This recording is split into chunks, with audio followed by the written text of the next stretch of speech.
On one of his low-rated news analysis programs, Chris Matthews this weekend had this to say about Glenn Beck.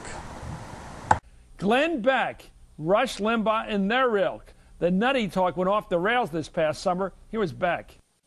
This president, I think, has exposed himself as a guy over and over and over again who has a deep-seated hatred for white people or the white culture. I don't know what it is. This guy is, I believe, a racist. We'll leave alone the lame attempt at associating Glenn Beck with Rush and, quote, their ilk. But Matthews' tirade did prompt Howard Feynman to say this. Well, it's hard not to name him the plague of the year, and not for ideological reasons, because I think the name-calling, the shameless name-calling and stirring up of the worst in our society is something that should be condemned. Let's stop right there.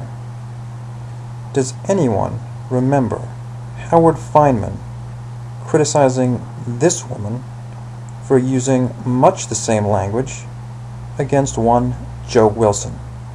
The reforms I'm proposing would not apply to those who are here illegally. That exchange prompted Maureen Dowd to write in her next column, quote, "But fair or not, what I heard was an unspoken word in the air. You lie, boy." Well, A, it's not fair, and B, that kind of screed is exactly what Howard Feynman seems to have forgotten when he condemns Glenn Beck for much the same thing.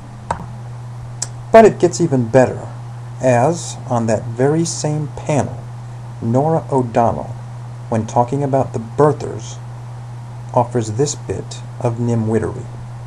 Incredible, he's not American, and it's sort of a way to, it's racist in Bingo!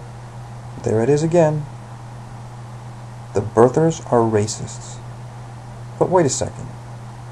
Didn't this man just condemn Glenn Beck for calling Obama a racist?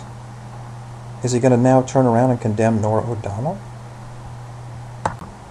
So when Glenn Beck calls Obama, who attended a racist hate-monger's church for 20 years, a racist, that's considered off the rails and nutty and a plague.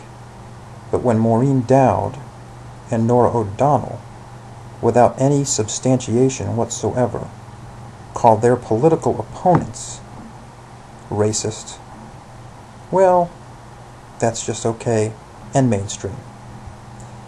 In case you wanted to know why Chris Matthews' ratings are so low, this is just one reason.